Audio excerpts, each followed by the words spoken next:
get ready for Watching Weird, your ultimate destination for mind-bending movie reviews and recommendations. From hidden gems to cult classics, we explore it all. Hosted by storytellers and cinephiles Alan Gamboa, Scott Baker, Rich Restucci, and Hadley Thorne, with a special shout-out to Landis Aldana and Alan Lasseter for their incredible support that help us keep the lights on at Weird. Now grab your Coke, popcorn, and tinfoil hat, and let's get weird. We have to get weird, or we're weird. We don't have to get weird. We're weird anyways. Evening, everyone. I always wanted to say good Thursday. I still at times I think we're Thursdays. We've been doing it on Wednesdays now. It's got to be more than a year, right? Is it 2 years? No, it hasn't. No. I don't even think it's been a year. No? We switched over, I think, a few months ago. Yeah. I can't remember what it was this morning. So. I'm completely lost because there's no school anymore. So it's like every day is Saturday to me. So. That's kind of nice, Scott. Yes. Yeah, but when I go back, I got to deal with 6th and 7th graders. So. No. I need 2 months to restore my sanity. Now, do you get a job, or do you just write like hell in the summer? Oh no, I write like hell. Yeah. Because I can make it through the summer easy with my federal pension. Yeah. And I took this teaching job just to make some extra money, pay off some bills. But I really love this job. I love the teachers I work with. I love most of the kids. I enjoy going to school. So we should call you Mr. Chips. No kidding. No, I'm not that bad. I like to think of myself more like Ray Walston from Fast Times at Ridgemont High. I love him. Mr. Hand. I can see that. Yeah, I can see that, Scott. Well, that was another one. I can see that. Oh. I'm trying to find us. Oh, there we go. Trying to find us streaming so I can get into the conversations. These were good movies this week. Yeah. They were. What do you think the weakest one of the bunch is? Office Space. I would go with Liar Liar. I would go with Liar Liar. Yeah. I'm not a huge Jim Carrey fan. Some of the stuff he does is great. Like the God movies that he did, Evan Almighty or whatever it was, Bruce Almighty. I like those. Those were okay. And this does have 2 redeeming qualities, but I'll go into that later. Yeah. But yeah, it's okay. I think I know what 2 you're talking about. Oh, yeah. Yeah, Linda, I didn't hate it. It's not bad. It's my favorite Jim Carrey movie. Yeah. I could see that. I could see that. It's one of his. I think it's one of his better comedies. You know, I'd say it's probably top 10 of his. Yeah. You know. Yeah, I think that's one of the ones that people like more than. And then Horrible Bosses. I mean, it's just got a stellar cast that just rocked. Well, I forgot how funny it was. Oh yeah. You know. These are good picks this week, I think. Not hating on Liar Liar, I just think out of the 3, it's the one I can rewatch the least. That's all. See, that's why I picked it. I love that movie. Well, it is one of his better ones. I'll go with you there. Do you guys want to start? Would you like to start? Sure. Scott, since you're on a roll, we'll call you Butter. All right. I picked this week Liar Liar, a 1997 movie starring Jim Carrey, Maura Tierney as his ex-wife, and Justin Cooper as his son. He plays, Jim Carrey plays this egotistical, maniacal, lying lawyer who will do anything to become vice president of the law firm. And he's just so involved in himself. He's so involved in his career. even though he loves his son, he keeps on standing the son up. You know, oh, I'm going to take him to the park today, and then he does something else. You know, and I mean, so what happens is.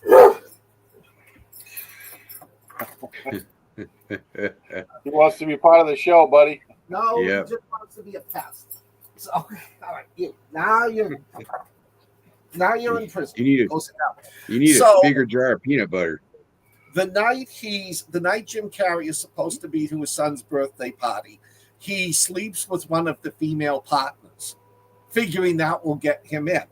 What he doesn't know is during the party, when his son is told to make a wish, he says, "I wish my father wasn't couldn't lie for 24 hours," and that's the crux of the movie, because from that point on, he cannot lie.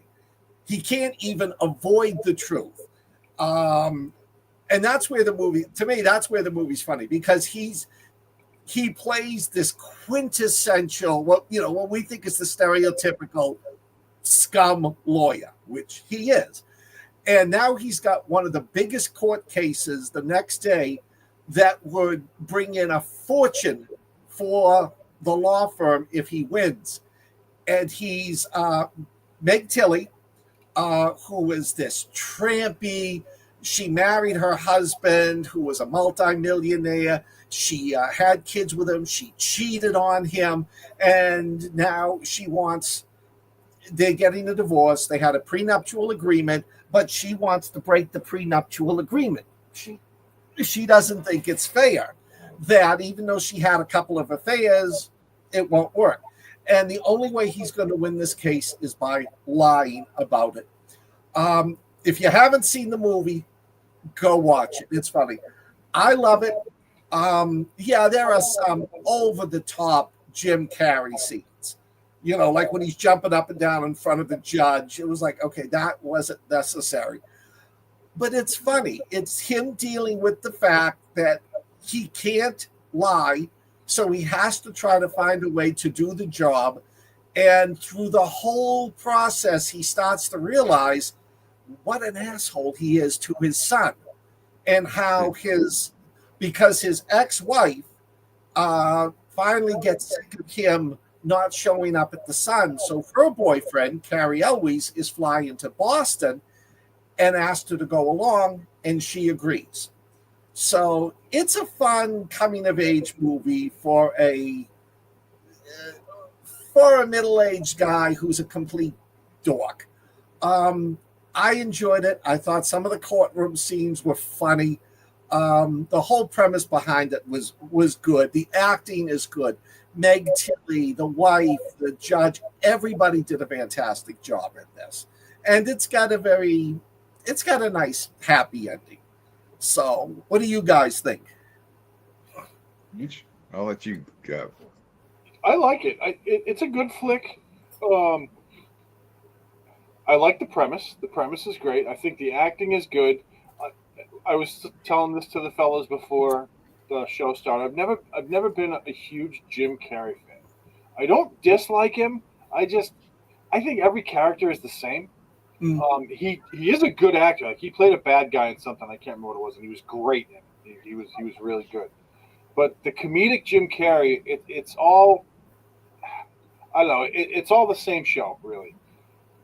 This film is actually pretty good with the way he portrays his character, but he still got that, that dumb Jim Carrey face that he's renowned for.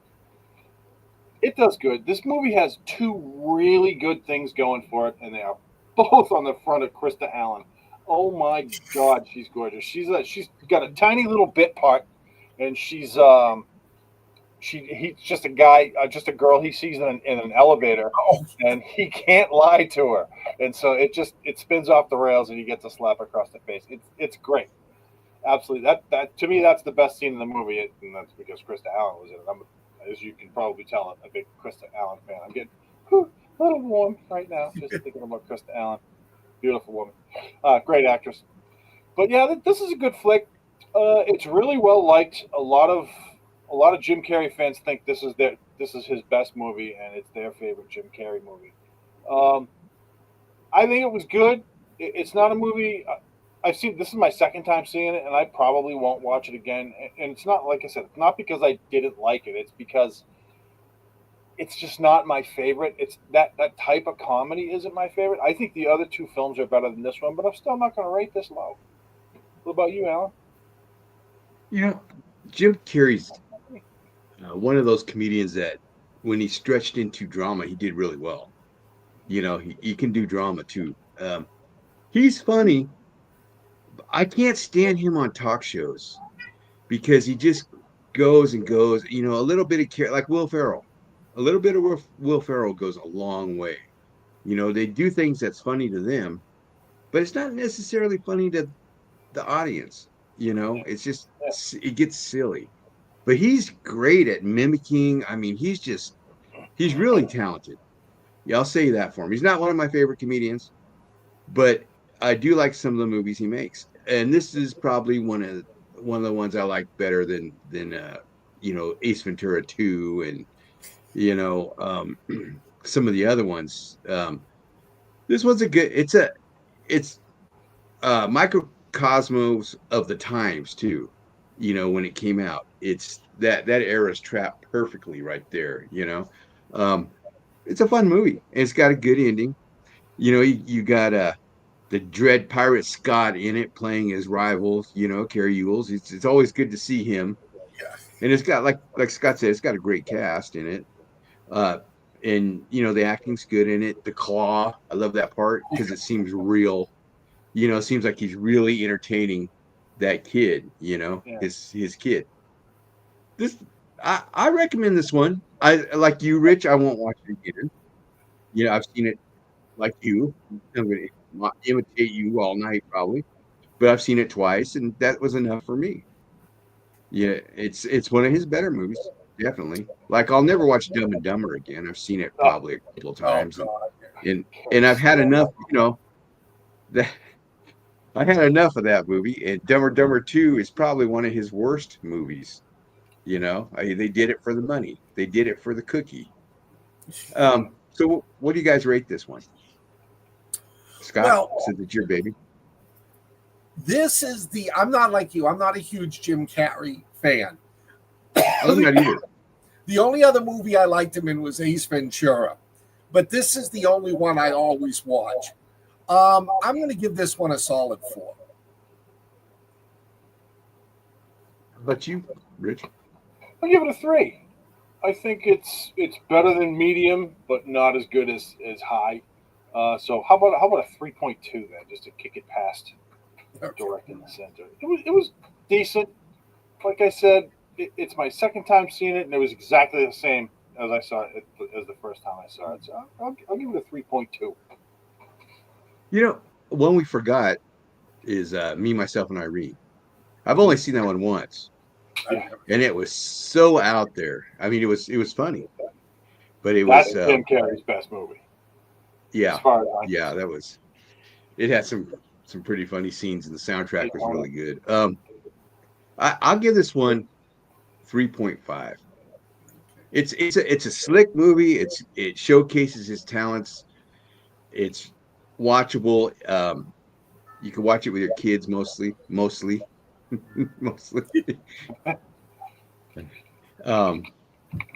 Truman Show was good. It was different though. It's an odd movie. Bethany brought that up. Hey Tony. 3.5 for me. I'm not sorry I watched this again. I got laughs out of it.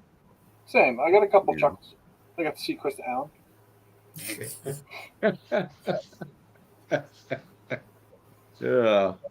Well, what do you think, chat? Is this one of your favorite Jim Carrey movies, or do you align yourselves with Rich and I or Scott? Rich, you want to go? What do you guys think? Let us know. See, I Truman Show. I watched once and could not sit through How the Grinch Stole Christmas.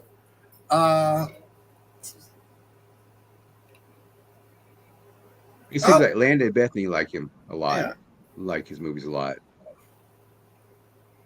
Yeah, I tell you, I haven't seen any of his newer ones like that one you were talking about where he was a bad guy. Was it 23 or something like that? It's a number one. Yeah, I can't remember what it was called. I, Yeah. I saw clips of it, but I never saw the whole flick either. Which movie is this? It's He's 23. He's like a serial killer or something.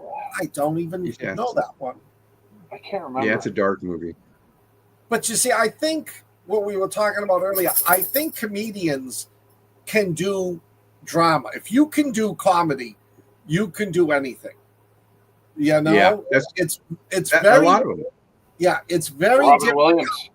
Yeah, it's very difficult for people who only do drama to switch over to comedy. Well, look at Tony likes Once Bitten, and the boss, she likes Once Bitten. Hey, boss. Forgot about that. Once Bitten, that's a forgotten movie. Yes. Who was a vampire in that? Was it Don't remember. Hang on, let me look it up. It was a huge name at the time. Yeah. Oh. Yeah, I just watched that. Once Bitten, 1985. Lauren Hutton. Lauren Hutton. Okay. I could picture who it was. I couldn't remember the name. Yeah, there we go. Thank you. See, I got hooked on Jim Carrey on the what was the TV show he was on? Living Color. Living Color. Yeah. But he was Fireman Bob. Yeah, that was good, Scott. That was good. The way you moved your mouth, that's good. No, you're being a pest. Okay. No, you know, he just, if you watch him on interview shows, he just gets really silly, you know, and that kind of drives me nuts when people are really silly like that. You know, it just, you know, you're funny, we like you, you don't have to go overboard. Yeah, and they just, and they do that. But he's really talented. I'm not trying to take anything away from him. He is, you know, the guy can do imitations like crazy. If you look on YouTube, some of the older imitations he did of people, he's great. He's really good. Yeah. Rich, you want to move to your show? And that's right. Fire Marshal Bill. I'm sorry. I got that wrong. In fact, isn't there a cameo? Oh, go ahead, Rich. Oh, okay. You can go. Do you have something you want to say? I was going to say, isn't in Liar Liar, isn't there a cameo real quick of Fireman Fire Chief Bill in it? Like from a distance or whatever? I don't remember. I think that was the movie. I could be wrong. Yeah, he does all clowns. And I'm not being derogatory. They have depression issues. I mean, look at Robin Williams. Look at all the comedians that have, you know, left this earth early. You know, most of them have depression issues. Belushi, you know. Right. Yeah, but I digress. Thank you, Bethany. Yes, he was in it. He did have a little faraway cameo in it. But I'm sorry, Rich. Go ahead. Oh, no, that is absolutely fine. So in 1999, Mike Judge made a movie called Office Space. This film did well because it spoke to the average office worker in a manner that was both comedic and heartfelt with a side order of commiseration. White-collar employees everywhere fell in love with this film, not because it is a satirical vision of life as a cube critter, but because one of those cube critters fought back in the most lackadaisical way. Ron Livingston plays a frustrated Peter Gibbons who works for a software company doing a mundane job. His girlfriend cheats on him and everyone seems to know except him. His boss is the typical white-collar douche boss, and his friends are also sick of being wage slaves. Peter goes to a hypnotist to see if he can make him not hate his job, but the hypnotist goes another way, dies in the middle of the session, and Peter now just doesn't care. Most of the rest of the film is about Peter trying to see how much he can get away with before he gets fired, but what happens is he gets promoted.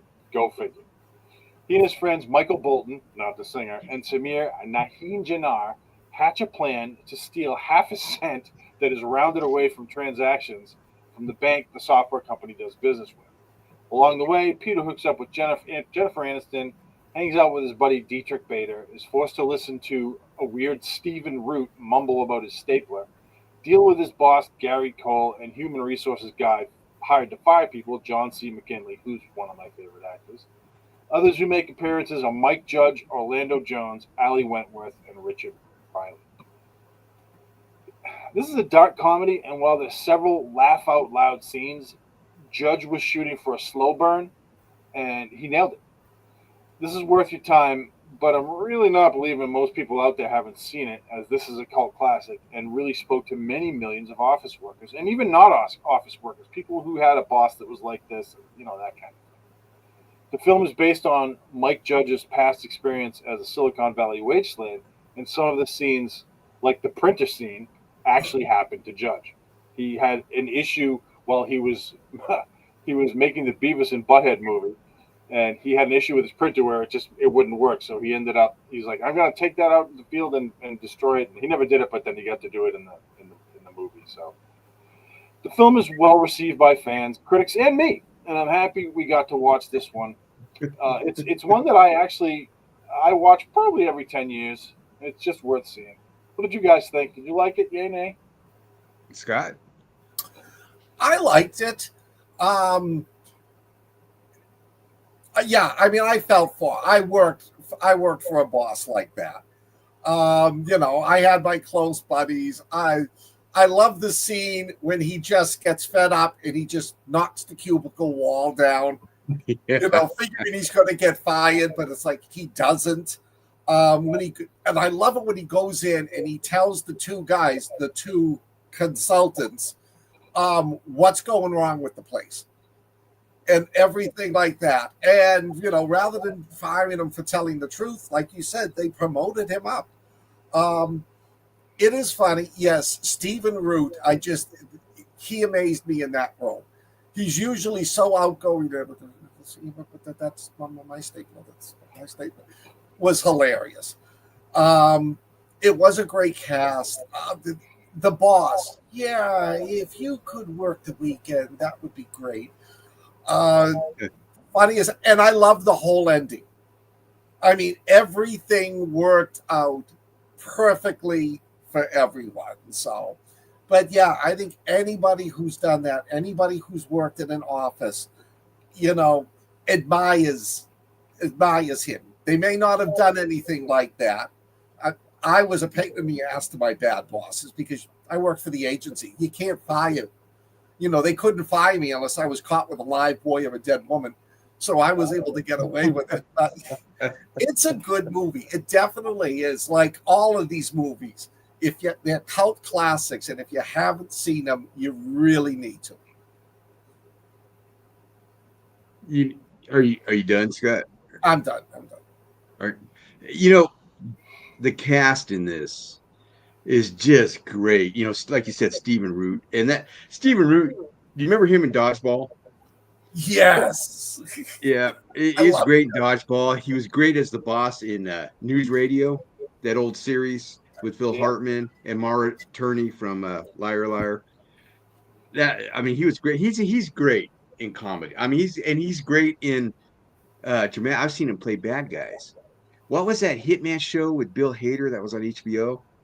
Yeah. Did you ever see that one? He played his handler. That was actually and he was real good. So he's really talented. He's great. And who I think stole the show from a lot of the guys? Dietrich Bader. I love Dietrich Bader.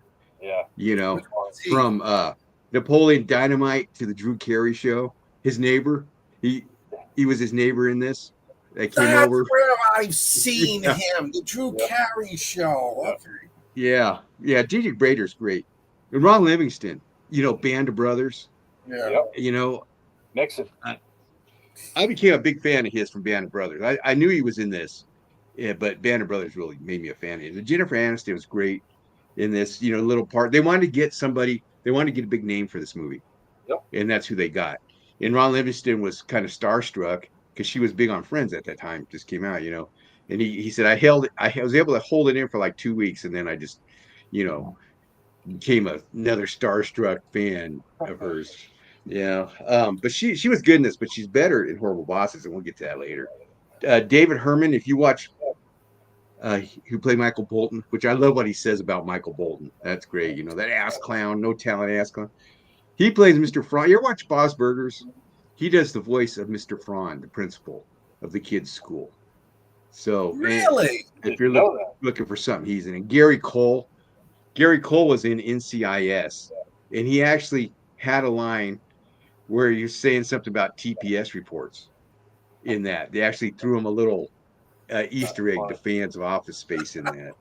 And the guy, remember Tom Samos, the guy that keeps getting injured, the guy that ends up in the whole body thing, you know? Yeah. Richard Reel, he's a great comedic actor. He's in a lot of shit. John C. McGinley from Platoon. He was great to see him as one of the Bobs. This just had a great cast. And unfortunately, it wasn't well received in mass when it was released. It was a flop. Yeah. But it was huge when it was released on video. I mean, it made more money on video than it did at the theaters. It became a hit then. Yeah, and they wanted Mike Judge to write a sequel to this, but he's like, I won't. He went through, I guess, so much hell with this movie, you know, when it was received. Though a lot of people really liked, a lot of celebrities liked it. They actually took him out to dinner and stuff. He's got a lot of stories about several celebrities that contacted him, big ones, because they love this movie. But it just wasn't a box office hit, which it should have been, you know. But good for us that it wasn't, because now it's this cult classic that everybody loves. And this one's fun to watch, and we can all relate to at least somebody in this movie. You can or some boss. Yeah. You know, Gary Cole nailed it. In fact, he was in Dodgeball too.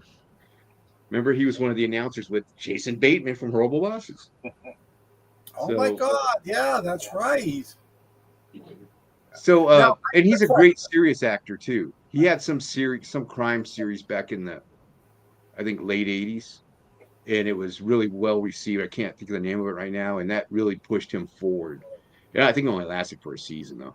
But anyway, what do you guys rate this movie? Got a question before we rate it. What were they making fun of when they were in the desert killing the printer? Wasn't it like it was a spoof of another murder scene from another movie? I don't think so. You know, I don't. Yeah, I don't. Oh, I didn't read anything on that. So that one of the things I read about that was that Mike Judge actually had an issue with his printer when he was writing the Beavis and Butthead script. So what he did was he said at some point, I'm going to murder this printer. I'm going to take it out into the field and beat it to death. And so he put that in the movie. And it was actually well received because it happens. I still fight with printers today. Oh, yeah. Yeah. Oh, yeah. I've wanted to do that to the printer at the school. Okay, see, I thought it was making fun of something else because I remember when Family Guy made fun of that in one of their episodes. I never read anything that it was representative of anything other than what Rich just said, but you know, it would fit in like a Reservoir Dog type of thing or something like that, you know. Well, that's what I was wondering. If it was like from Reservoir Dogs or one of those other good crime movies. Yeah, I mean, it would fit in. So for this movie, they were going to try to get Ben Affleck and Matt Damon to be two of the characters. They didn't know which character. Because I guess Mike Judd wanted the guy that played Michael Bolton to play Michael Bolton. Like, he was the only one who he had nailed down to play it. And then he came across Ron Livingston. He couldn't. Matt Damon and Ben Affleck were too expensive, but they needed one star, like you said, Alan. So they got Jennifer Aniston, and they were going to make another movie with Milton with Michael Root as the Stephen Root, as the main character, but it fell through. See, I like Jennifer Aniston in this because she didn't overplay the role. Yeah. You know, she was a secondary character and she acted that way. You know, and that's what I really liked. Of course, I liked her better in the next one. It's funny, his dream sequence, Ron Livingston, when he has that dream about Gary Cole and her. You Yeah. know, he's got the leg up and a coffee cup. And, Oh yeah. How about them TPS reports? You know, hey, Mike Judge. If you haven't seen anything else of his, you know, he did King of the Hill, Beavis and Butthead, and what's that one he did with Luke Wilson about the future, where Luke Wilson wakes up and everybody's Idiocracy. yes, Idiocracy. Yes, those are Mike Judge is I did not he's know underrated. I did not know he did that, and I love King of the Hill. Now, in fact, he shows up as the manager of the restaurant. I forgot the name of that restaurant. Chotsky's. Yeah, he's the Flair guy. Yeah. Oh, that's That's Mike Judge. Yeah, it doesn't look like him. They no back and put glasses on him, but that's him. Yeah. He's talking to Jennifer Aniston that she eats, more Flair. And what restaurant is that supposed to be? 37. What restaurant? I don't know. It's a ripoff of. It's a ripoff of one of the things that Mike Judge wanted to do was that he saw when he worked in Silicon Valley, he saw that all of these, these software companies that started springing up everywhere. There'd be 2 or 3 of them in a building, or two or 3 buildings full of office workers, and right near those there'd be 3 or 4 of those chain restaurants. And so he wanted to throw that in there. That's what I thought. It looked a lot like TGI. It was Fridays, right? It's supposed to be a Fridays. Yeah, exactly. Well, that's where they got the Flair from. Yeah. They stopped when this movie came out. They stopped doing the Flair stuff. I think they felt stupid. Whoever the corporate CEO was that saw that, I think they felt stupid about the Flair, which they should. Was stupid. So they stopped it once this movie came out. I read that somewhere in the trivia about this, but that's funny. So, what do we rate this thing, or is this rateable? Yeah, I'll give this one a 4.5. I just, again, I don't particularly love dark comedies like this, but this one it speaks to me just because I've been in a corporate setting like that before, on a different end really, but kind of like that. And I had a boss at one time that was he wasn't like Gary Cole. He was very different, and we didn't get along. But so I can empathize with these characters. So I'm going to give this a 4.5. Scott? 3.5. It was fun. I enjoyed it, but I didn't enjoy rewatching this as I did Horrible Bosses and Liar Liar. Well, I guess what a 4. I love the digs it takes at working. Yeah. What do you do? I love that. What do you do? What are you gonna do with $1 million? And he's just sit on my ass. What a great answer. Everybody else had, Dietrich Bader, do 2 girls at one time or whatever, But he's like, I'm just gonna sit on my ass. I was like, yeah, if I had $1 million, I'd probably just sit on my ass too. And I mean, I'd do things, but yeah, it'd be nice to just sit on your ass. How much girls at once going to cost you? Hey, we got Alan. Tony gives it a 5. Tony gives it a 5. What else? What do you guys give Office Space? Tell us before we move on. Tell us now. I guess, we don't want any dead air, so I guess we will move on. I got Horrible Bosses, and I forgot how funny this movie is. I laughed out loud several times watching this thing. It's got, to use Scott's words, a stellar cast. Jason Bateman, Charlie Day, and Jason Sudeikis. Those 3 together are hilarious. And I mean, the sequel's good. The sequel's funny, but this one is like lightning in a bottle, I feel, in a way. They play off each other so well. And Jason Bateman, he's the king of snark. That guy can take a sentence and just make you laugh. Because he's the everyman. He's the straight guy, but he's funny. And he's stuck with Charlie Day and Jason Sudeikis. And anyway, it's about 3 guys that have horrible bosses, and it's varying degrees of bad bosses. You got Jason Bateman's boss is Kevin Spacey, who's Kevin Spacey. No matter whatever you think of him personally and everything, is a good actor, and he's a good comedic actor. And he plays Jason Bateman's boss, he's a homicidal, sociopathic boss. I mean, he's probably the worst of the three bosses. And then you have Jennifer Aniston, who's this sexual harassing dentist who is blackmailing poor Charlie Day, and I think she steals the movie. Her character probably steals the movie. I mean, some of that dialogue is just, you're just like, wow. And then you have Colin Farrell in a great role. I forgot he was in this, and he's wearing a weird hairpiece, and his character is just this sleazy coke addict that is taking over the company that Jason Sudeikis loves and cares about the people that work there. And poor Jason Sudeikis, he's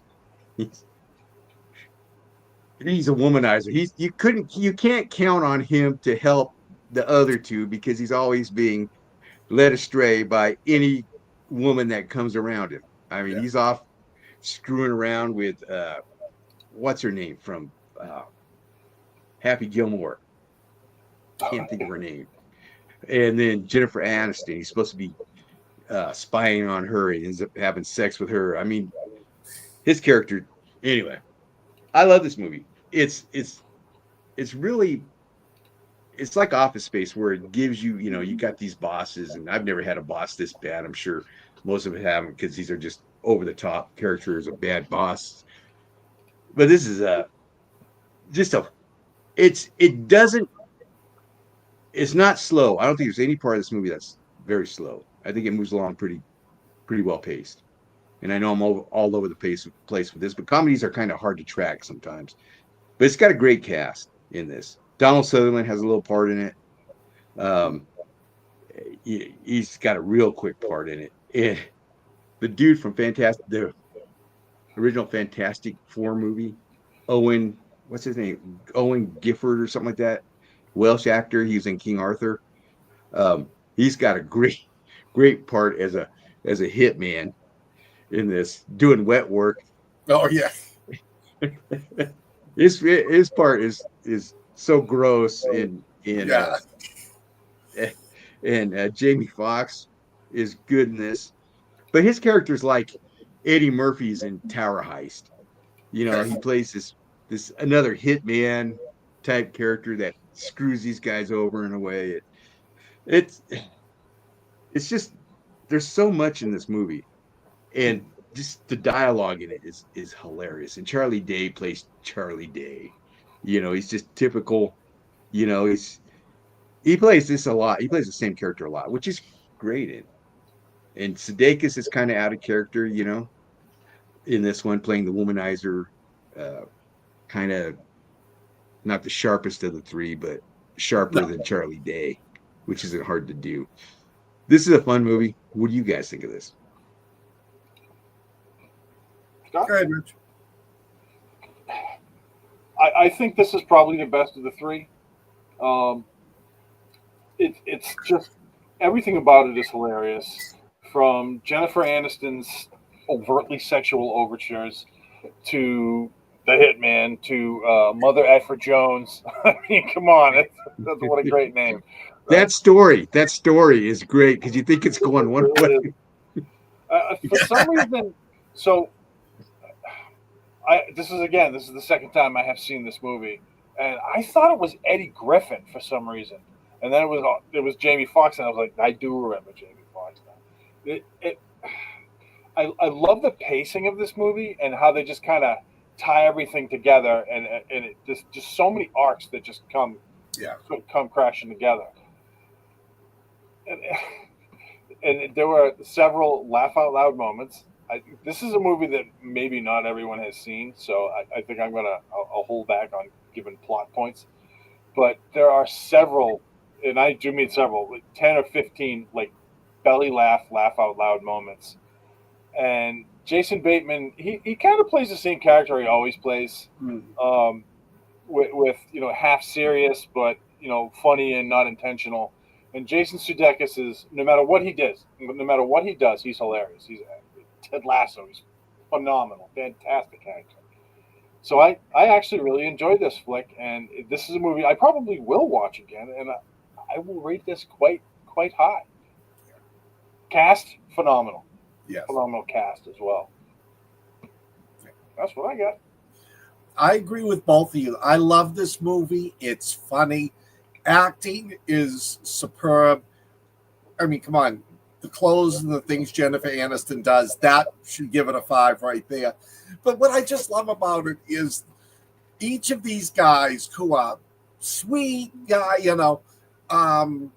Charlie Day is like, he doesn't want to fool around with her because he's got a fiance and that.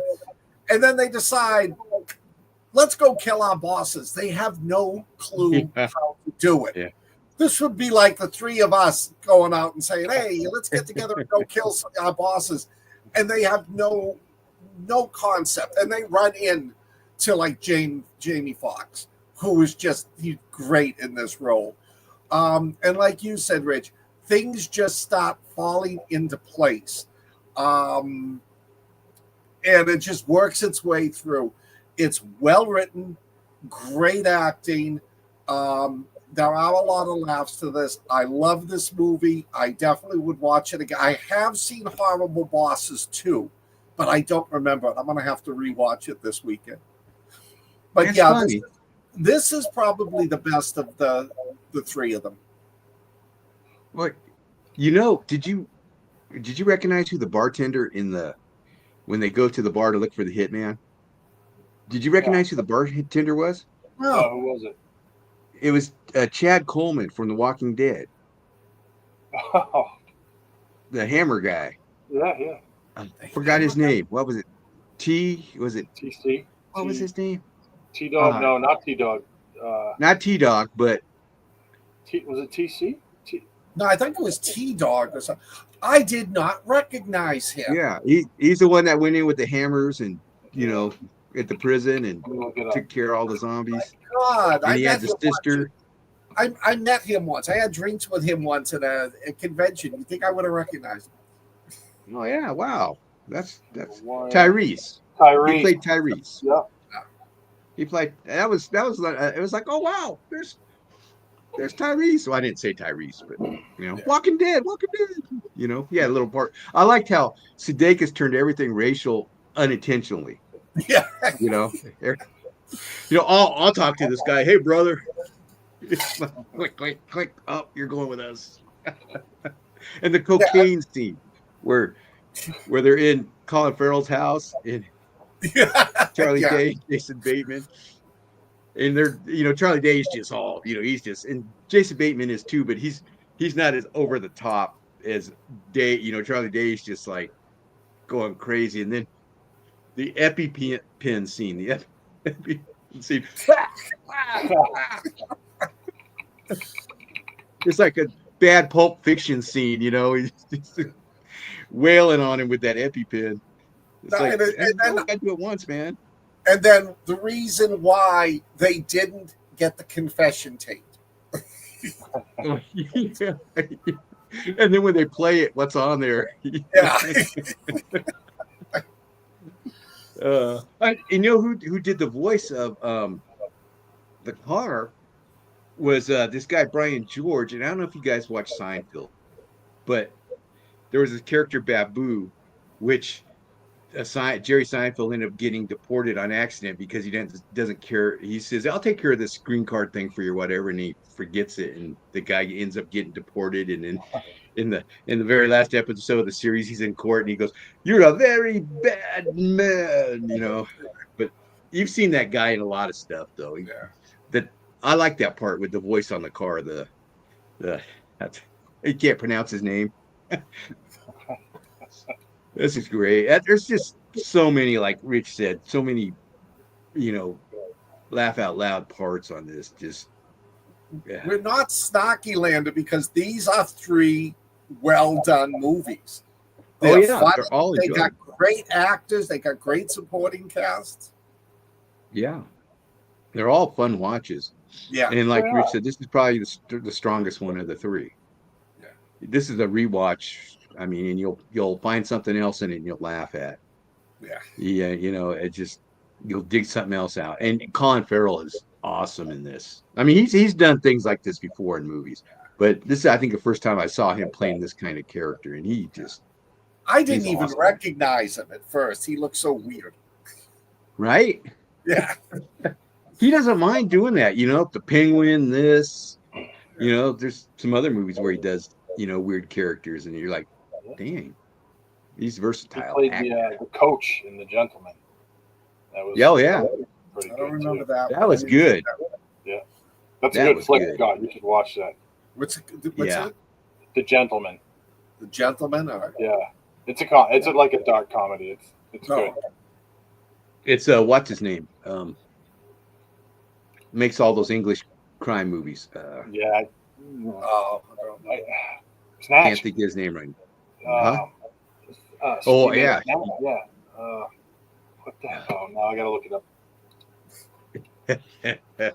Please, I love it. He did that King Arthur movie with the guy from Sons of Anarchy. Come on, folks. Guy Ritchie. You got it. Guy Ritchie. Thank you. Asshole got it at the same time you did. I cannot believe I couldn't freaking. I know, right? Yeah, Scott, watch The Gentleman by Guy Ritchie. Even the TV series is good too, but the movie's a lot of fun.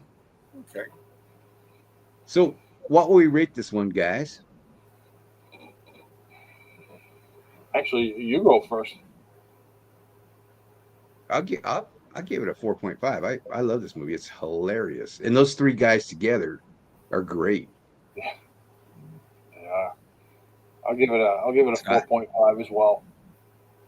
Nice. I was going to say 4.25, but I'll 4.5. Keep it united. Almost perfect. You don't want to get browbeaten by us? No.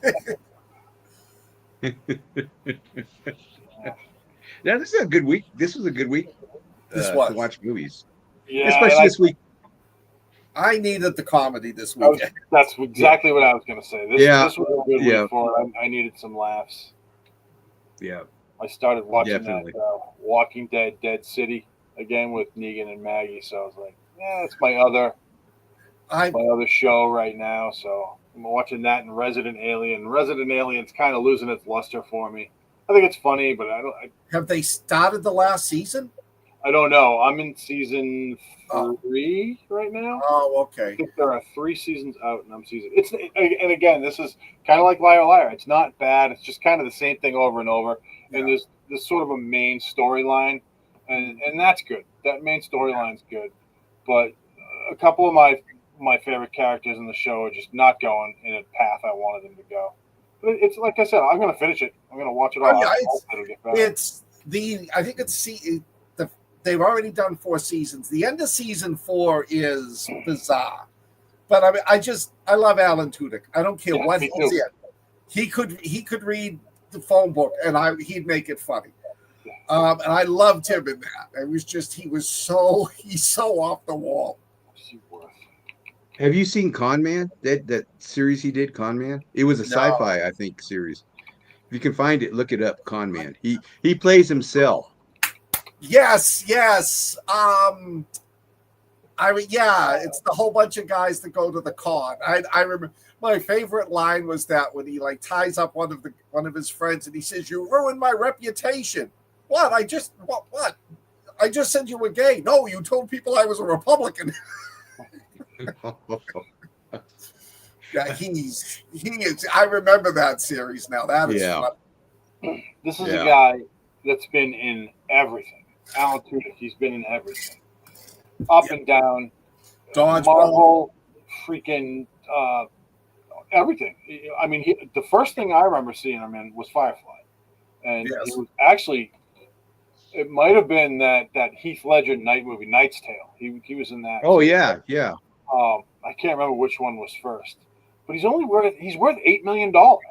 I thought he'd be worth like $90 million. You know, I literally just looked it up just now, and it said Alan Tudyk net worth $8 million, and I just don't know how that can be from all the good stuff he's done. I would think he'd be worth a hell of a lot more than that, but hey, it is what it is. Dale and Tucker Fight Evil. Absolutely fantastic. That is my favorite That is one of my favorite horror comedies. The scene when he's drilling through the tree and hits the hornet's nest, and he's running around trying to get rid of the hornets, and they think the teenager think he's after them. I don't know why that movie wasn't a bigger hit. You know, it was great. I mean, it's a cult classic kind of now. You know, it is. It's found its rebirth in streaming and stuff, but I really enjoyed it. Well, it's like Cabin in the Woods. Yeah. You know, that didn't hit well in the theaters, but you know, I watched it a couple of years ago, and I love that movie. I love it because now I finally got the memes. You know, who had this for February? Yeah. Yeah. Well, that's the best part of the movie, I think, is the end when everything's. I mean, it's a good movie, but when everything's unleashed, you know, all the different creatures and stuff, and you're just like, and Sigourney Weaver shows up, you know, and it's just. I thought that was the best part of the movie. I love it when Sigourney Weaver plays the bad guy in movies like that, like in that one, and Paul, yes, and that was another one I loved. It had Bateman. I think it had Sudeikis. Oh yeah, it did in small parts, right? Yeah, it's the FBI guys. Yeah. Well, you know, Sigourney is now Paul Reiser in a lot of movies. He's the corporate, you know, baddie. You know, when Paul Reiser did that part, he was a comedian, right? I think he had that series Mad About You, maybe might have been coming up or whatever. And you know, Beverly Hills Cop, he played his sidekick, you know, killed it. But when he did that, Aliens, you know, he played it really well, and his mom hated that role. She was mad at him. She said, "She's like, you got what you deserved." I think it was brilliant casting him because he had the reputation of being a nice guy, and you think, oh, he's just that bumbling, stupid corporate kiss ass until until you see him like shut off the camera so they can't see what he did to Sigourney and Newt. Yep. Have you ever seen the deleted scene when she's going looking for Newt? She finds him attached to the wall. She won't kill him and she won't release him. Yep. It's like, that's what you get, man. Max said he watched Aliens again today. Oh, I love that movie. Yeah. And you know, I loved Alien Romulus except for the monster at the end. Yeah, it was a little I can see that. Yeah. Yeah. And I am looking forward to Alien, the TV series. You know what? After watching one of the last previews on it, it kind of piqued my interest more. You know? What say you, Rich? I haven't seen too much on the new Alien show, but it's an Alien show, so you bet your ass I'm going to watch it. Yeah. I'm just hoping they don't butcher it. I hope it doesn't suck. No. This Predator Badlands thing, I kind of want to see that too. I don't know anything about it other than that the Predators look a little weird. But yeah, I want to see that Alien show. I don't know. When is it coming on? Is it coming on this summer? I think August. So. Yeah. What's it called? What's it called? Alien Predator. Earth. Alien I think what? it's called Alien Earth. Earth. You know, I watched that Predator Killer versus Killers. I was really disappointed in that. Really? I liked it. I thought it was pretty good. Well, to me, it was just a ripoff of the other movie where the live action one where they grab all the criminals. Mm-hmm. And the one actor who was like, he was always plays a nice guy, and he's like, I don't know why I'm here. They were watching this. Topher Grace. Like, huh? Topher Grace. Yeah. And I was just like, okay, this is an anime version of the other one. So. Wow. Yeah, I actually liked it. You got a hater. I liked it. I thought it was good. But, you know, that's what they do, Scott. They just kill badasses that they Yeah, assume. I was so disappointed. All right, Aliens 3, I can understand. Aliens 4 was good, but Alien versus Predator, when they go into the big two, I got so excited. Oh, Lance Henriksen, he's a cyborg in the future. This is going to explain the whole thing, and it didn't. And then Prometheus, it was like, oh wow, this is going to explain everything, and it's like it screwed up the whole timeline. Well, Prometheus and the other one, to me, they were beautiful looking movies. Yeah, hollow, just hollow. You didn't care for any of the characters except for maybe Idris Elba, but you didn't care for any of the characters in both those movies. Now, one I liked, and I know I shouldn't, was Aliens versus Predator. No, that is a decent. It's got the most alien kills in it, I believe. Yeah, that's with the small town, right? Yeah, the aliens are running up. No, wait a minute now. Time out. Alien versus Predator. The first one is in the temple. Right. Alien versus Predator 2 is in a small town. Requiem. Aliens Requiem. Right. I thought that was hot garbage, guys. I'm sorry. I mean, yes, as an Alien and a Predator movie, it sucked. As aliens and humans going after a Predator and humans going after aliens, it was fun. See, I like that one. I like the second AVP. I like the first AVP one. The only part I didn't like was when he goes into the nursery. I hated that part. When the alien goes in there, it was so dark. He's gonna. All those babies are screaming, and the alien goes in there, and thank God it cuts away.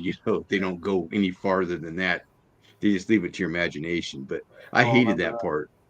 Yeah. I hated that part, but I liked it. Hey, I enjoyed it. It's not my favorite, but I liked it. Oh yeah. I'm not as mean as Rich. Hey, you know me. I like bad movies if they're entertaining. I'm putting up, if I already haven't, Death Row. I watched that over the weekend with Jake Busey. That actually was much better than I thought it would be. I never heard of it. What is it? Death Row. It's a paranormal group that go to a prison on an island that had just a horrendous dark past. And they run into Jake Busey and a couple of other criminals who did a failed jewelry shop robbery, and they escaped to the island. And then the two, naturally Jake Busey and them is like, overpowering and okay, you do what I tell you until the ghosts come. It's not a great movie. It's never going to get a 5 on this show, but it's worth watching once. I'll have to try that. Yeah, you missed that. You missed our Predator show, the Predator Killer of Killers, right? You missed that show, huh? Last week, did we do it? The week before? Last week was War, right? And it was the week before. Yeah. Scott couldn't make it. Yeah. So what would you give Killer of Killers and Scott? 2.5.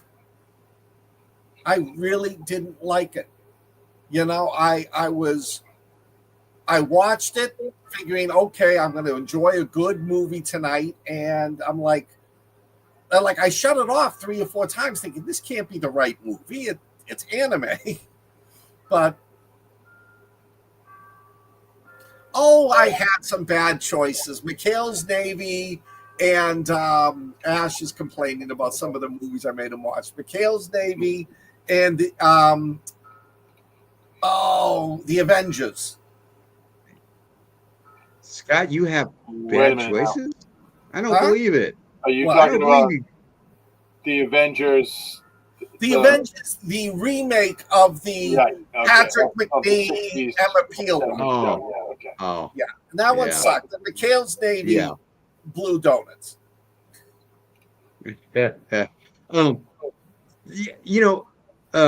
Max, since 9 o'clock is hard in the summer, that's what she said. Watch it at 6. Just do Pacific time, right? Can't you do that? There you go, buddy. Oh, and I'm posting this weekend a review of Final Destination Bloodlines. Well, maybe we should do that next week. Why don't we do that next week? It's a good movie. It really is. Do you want to do that, Rich, next week? Yeah, we can do that. That's fine. Okay. What else do we want to do next week? Anybody got any suggestions out there real quick? Sean Connery dressed as a teddy bear? I have no idea what he's talking about. Unless he's talking about the Avengers. Avengers, yeah. I don't remember that. I blocked out most of it. That's why.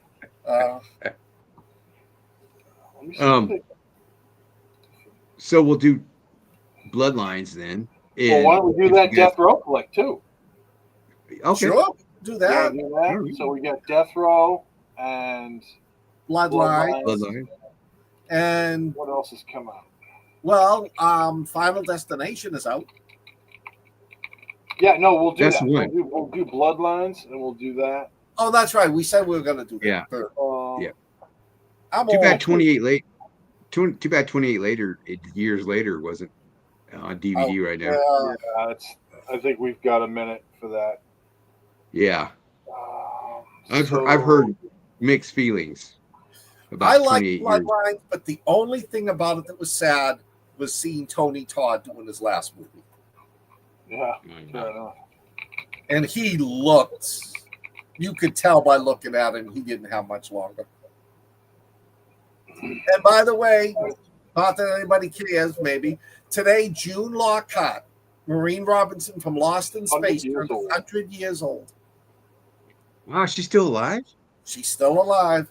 Wow. Her, Judy, Marta Kristen, Angela Cartwright, and Billy Mummy. They're the only ones still alive.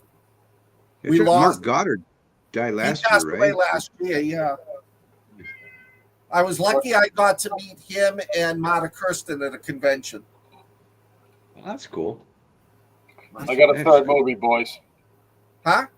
I said I've got a third movie for next week. What? What do you got? It's called The Monkey. It's Monkey? That, I think it's a play on Stephen King's, Monkey's Paw? You know, that the monkey thing when he's clapping and everybody dies when the monkey turns on and claps his cymbals. Right. It was released on digital in April, so it's got to be out there. We'll find it. All right. Okay. So the monkey and Death Row. We're back to horror next week, folks. Back to horror. Good. Landa said she saw the monkey.